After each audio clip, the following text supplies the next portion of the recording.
आप सभी को मेरा नमस्कार, सुप्रभात, गुड मॉर्निंग। आप सभी का स्वागत है आपके अपने यूट्यूब चैनल विज्ञान क्लासेस पर। साथियों, इलाहाबाद हाई कोर्ट भर्ती परीक्षा से संबंधित प्रैक्टिस सेट की जो सीरीज चलाई जा रही है हिंदी की, उसी का एक और वीडियो लेकर मैं पुनः उपस्थित हूँ आप सभी के सामने। तो दोस्तों चलिए वीडियो शुरू करते हैं। इसका जो पहला क्वेश्चन है कि दिए गए शब्दों का एक शब्द बताइए। दिए गए शब्दों का एक शब्द, वाक्यांश के लिए एक शब्द या अनेक शब्दों के लिए एक शब्द जिसे कहा जाता है कि जो उत्तर ना दे सके, उसे क्या कहते हैं? देखिए, निरुत्तर कहते हैं, निरुत्तर कहते हैं, निरुत्तर कहते हैं, निरत्तर कहते हैं। क्या कहते हैं उसको दोस्तों? तो अब बताइएगा इसमें। देखिए क्या होगा सही, उसका सही जो विकल्प होगा वो क्या होगा? निरुत्तर होगा। क्या होगा? बी जो विकल्प है वो बिल्कुल सही होगा। निरुत्तर जो है वो बिल्कुल सही होगा। ठीक, फिर है दोस्तों आगे बढ़ते हैं। जो प्रश्न है, दिए गए शब्द का तद्भव शब्द बताइए। ये तत्सम दिया हुआ है तो इसका तद्भव शब्द बताना है। आप सभी लोग जान गए होंगे, शर्करा लिखा हुआ है और इसका जो तत्सम होगा वो क्या होगा? शर्कर होगा, शरक्री होगा, या शक्कर होगा, या शक्कर होगा। ठीक है, ये चार शब्द दिए, इनमें से आपको सही विकल्प टिक करना है। तो इसमें जो सही विकल्प है वो क्या होगा? शक्कर होगा। सही विकल्प आपका सी है। फिर अगला है दोस्तों, निम्नलिखित वाक्य का रस बताइए। प्रभु जी तुम चंदन हम पानी। ठीक है, प्रभु जी तुम चंदन हम पानी, इसमें कौन सा रस है? श्रृंगार रस है, भक्ति रस है, शांत रस है? इनमें से कोई नहीं है। तो इनमें से कौन सा रस है? इसमें भक्ति रस है। कौन सा है? इसमें भक्ति रस दोस्तों, तो आप टिक लीजिएगा, भक्ति रस है। तो इस रस में क्या हो रहा है? इसमें ईश्वर की अनुरक्ति की जा रही है, उनकी प्रार्थना की जा रही है। ठीक है, उनकी भक्ति की जा रही है, तो इसमें क्या है? भक्ति रस है। ठीक दोस्तों, अगला जो प्रश्न है, दिए गए वाक्य का काल निर्धारण कीजिए। वह सो रहा था, ये किस काल का है? वह सो रहा था, यह किस काल का है? भूतकाल का है, वर्तमान काल का है, भविष्य काल का है? इनमें से कोई नहीं है। तो देखिए, ये न वर्तमान है, न ये भविष्य है। ये कौन सा है? यह भूतकाल है। यहाँ पे था आ गया है, इसको आप देख लीजिएगा, ये भूतकाल है। ठीक है, इसकी जो क्रिया है वो भूतकाल की क्रिया है, तो आप इसमें भूतकाल टिक करेंगे। अगला जो प्रश्न है, दिए गए विकल्पों में से किसमें हिंदी व्याकरण के विराम चिन्हों का शुद्ध प्रयोग किया गया है?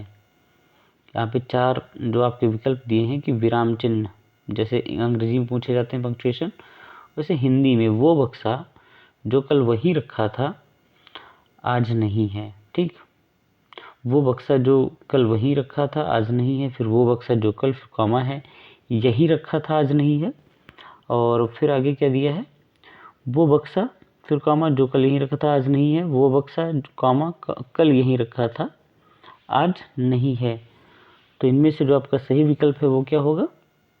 आप बताइए दोस्तों। उसमें होगा सी विकल्प आपका बिल्कुल सही है, वो बक्सा जो कल यहीं रखा था। ठीक है, जो कल यहीं रखा था आज नहीं है, यहाँ पे दो बार काम आएगा, वो बक्सा और जो कल यहीं रखा था, उसके बाद होगा, फिर ये आपका सही होगा। फिर आगे दोस्तों, रमेश कल आएगा, रेखांकित शब्द की संज्ञा क्या है? रमेश जो है ये कौन सी संज्ञा है? देखिए, रमेश क्या है? एक संज्ञा है, और ये कौन सी संज्ञा? ये पूछ रहा है जातिवाचक संज्ञा है, व्यक्तिवाचक संज्ञा है, भाववाचक संज्ञा है, या समूहवाचक संज्ञा है? तो ये देखिए किसी का नाम है। क्या है ये है किसी का नाम। तो इसमें जो सही विकल्प होगा वो आप लोग बताइए क्या होगा? जो सही विकल्प है वो होगा जातिवाचक संज्ञा होगा, व्यक्तिवाचक होगा, भाववाचक होगा, समूहवाचक होगा। तो आप इसमें सही विकल्प है बी, व्यक्तिवाचक संज्ञा है, क्योंकि ये पुरुष का नाम है, किसी का नाम है, इसलिए व्यक्तिवाचक संज्ञा है। नेक्स्ट दोस्तों बढ़ते हैं आगे। दी गई लोकोक्ति का अर्थ बताइए। लोकोक्ति है, लोकोक्ति क्या होता है? जो प्रचलित होती है, एक कोई उक्ति जो लोगों में प्रचलित होती है, जनसामान्य में प्रचलित होती है, लोकोक्ति कही जाती है। काला अक्षर भैंस बराबर, तो बिल्कुल अनपढ़ व्यक्ति, शिक्षित व्यक्ति, समझदार व्यक्ति, या उपर्युक्त में से कोई नहीं।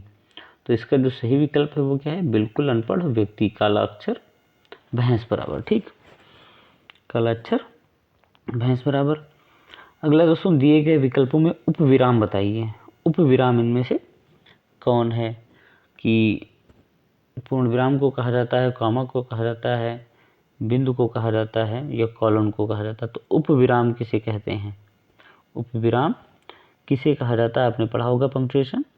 तो इसको हम क्या कहते हैं? जो कॉलन होता है उसको क्या कहा जाता है? उसको उपविराम कहा जाता है। क्या कहा जाता है?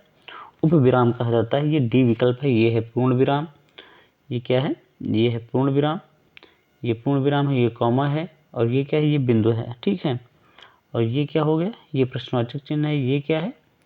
ये है विस्मय बोधक चिन्ह है। क्या है? विस्मय बोधक चिन्ह है।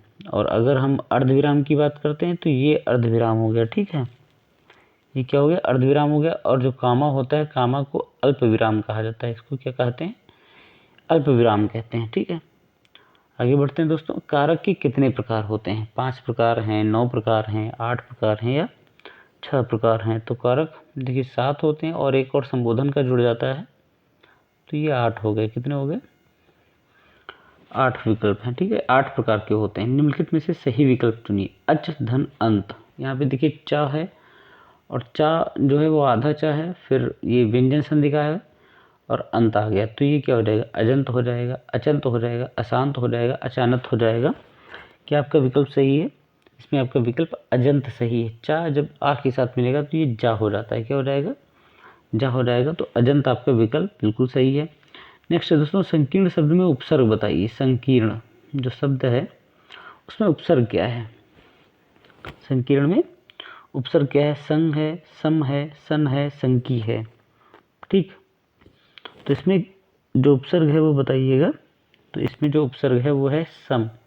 क्या है? म होगा आधा, सम होगा। देखिए उपसर्ग किसे कहते हैं? उपसर्ग वो शब्दांश होता है या अव्यय होता है जो किसी शब्द या अव्यय के आदि के अर्थात में, मतलब उसके आदि में जुड़ जाता है। आदि का मतलब प्रारंभ में जुड़ जाता है और उसके अर्थ में विशेषता पैदा कर देता है। ठीक है। और कभी कभी ऐसा होता है परिवर्तन भी होता है, उससे जुड़ने के बाद परिवर्तन भी हो जाता है शब्द में, तो उसे उपसर्ग कहा जाता है। तो ये सम जो है ये इसमें संकीर्ण में सम है, फिर किर्ण बनता है, तभी संकीर्ण है, और ये सही उत्तर है आपका सम। आश्रित उपवाक्य बताइए। क्या है?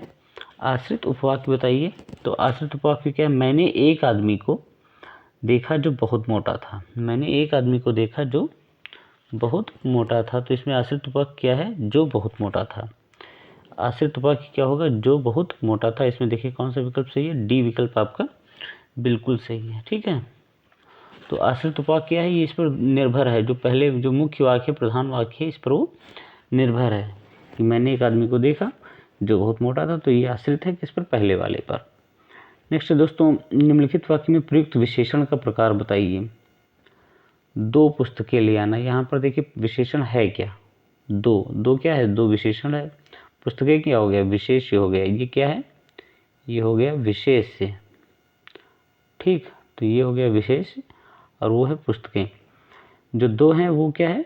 वो विशेषण हो गया। तो कौन सा विशेषण है? विशेषण का प्रकार पूछ रहा है, तो आप बताइए इसमें कौन सा प्रकार है? परिमाणवाचक है? नहीं होगा। संख्यावाचक होगा? जी हाँ, यही सही है। संख्यावाचक इसमें विशेषण है। 2 क्या है? ये संख्या है, तो संख्यावाचक विशेषण है। पुरुषवाचक सर्वनाम के कितने प्रकार होते हैं? जो पुरुषवाचक सर्वनाम होता है 2 प्रकार होते हैं, 3 प्रकार होते हैं, 1 प्रकार होता है या 7 प्रकार होते हैं? पुरुषवाचक सर्वनाम के 3 प्रकार होते हैं। कितने होते हैं? 3 प्रकार होते हैं। जैसे अंग्रेजी में होते हैं वैसे हिंदी में भी 3 प्रकार हैं। रिक्त स्थान की पूर्ति उचित विकल्प से कीजिए। अनेक भाषाएं बोलने वाले को क्या कहती है? ये भी वन वर्ड का हो गया। वाक्यांश के लिए एक शब्द, अनेक भाषाएं बोलने वाले को वक्ता नहीं कहेंगे। शाकाहारी तो जो शाक खाता है, जो शाकाहारी होता है, जो मतलब एक सब्जियों पर या वनस्पतियों पर निर्भर होता है, वो शाकाहारी होता है। कटुभाषी कटु बोलने वाला होता है, तीक्ष्ण बोलने वाला होता है। तो बहुभाषी, ये जो विकल्प आपका सही है, बहुभाषी आपका बिल्कुल विकल्प सही है। बहुभाषी इसका सही उत्तर होगा। नेक्स्ट है दोस्तों, दिए गए विकल्पों में से निम्नलिखित वाक्य का भेद बताइए। निम्नलिखित वाक्य का भेद बताइए। आहा, भारत जीत गया। तो ये कैसा वाक्य? इच्छावाचक वाक्य है, आज्ञावाचक वाक्य है, या प्रश्नवाचक वाक्य है, या विस्मयादिबोधक है? तो ये क्या है? विस्मयादिवाचक है। विस्मयादिवाचक है। क्यों है? क्योंकि यहाँ पर देखिएगा इसमें लगा हुआ है, यहाँ पे विस्मयबोधक चिन्ह लगा हुआ है, विस्मय सूचक चिन्ह भी लगा हुआ है, तो इस विस्मयादिवाचक वाक्य हो जाएगा। निम्नलिखित विकल्पों में से स्वर बताइए। का, अ, छ, ज। तो इसमें जो स्वर है वो क्या है? अ है। सही विकल्प टिक कर लीजिएगा। नेक्स्ट, जाते शब्द में प्रत्यय बताइए। देखिए जैसे उपसर्ग शुरू में लगता है तो प्रत्यय क्या होता है? प्रत्यय बाद में लगता है, प्रत्यय कहाँ लगता है, बाद में लगता है वाक्य के, ठीक है, शब्द के या कोई अव्यय होता है तो उसके बाद में प्रत्यय का प्रयोग किया जाता है। तो जाते में देखिए क्या होगा, प्रत्यय ते प्रत्यय है, क्या है, ते प्रत्यय है। जा जो है ये अव्यय उसका है, ये शब्दांश है आगे का, तो ते प्रत्यय, ठीक है, टिक लीजिएगा। नेक्स्ट दोस्तों, निम्नलिखित में से विस्मयादि बोधक चुनिए। विस्मयादि बोधक क्या है, ते है, आठ है या है, तो क्या सही विकल्प है। देखिए यहाँ पर विस्मय सूचक चिन्ह आपको मिल जाएगा, तो ये शाबाश जो है ये विस्मय बोधक है, विस्मयादि बोधक है। दिए गए शब्द का बहुवचन चुनिए। दिए गए शब्द का बहुवचन चुनिए। दुल्हनिया है तो दुल्हनिया हो जाता है, दुल्हनिया हो जाता है, दुल्हनिया हो जाता है या दुल्हनिया हो जाता है। तो इसमें क्या होगा सही विकल्प आपका, देख लीजिएगा दोस्तों एक बार, इसका क्या होगा जाके, दुल्हनिया होगा। क्या होगा बताइए, दुल्हनिया, दुल्हनिया, दुल्हनिया या दुल्हनिया हो जाएगा, क्या हो जाएगा। तो इसमें देखिए जैसे चिड़िया आपने पढ़ा है, ठीक है, चिड़िया का क्या होता है, चिड़िया हो जाता है, उस पर चंद्र चला जाता है, चंद्र बिंदु चला जाता है, ठीक है। तो जो भी इकारांत स्त्रीलिंग होते हैं, ठीक है, जो ई पर होते हैं, तो ये क्या है, यहाँ पर या आ जाएगा, इस पर या आ जाएगा, ठीक है। उन पे या मतलब जैसे तिथि होता है तो तिथियाँ हो जाता है, ठीक है, तो वैसे ही ये भी है।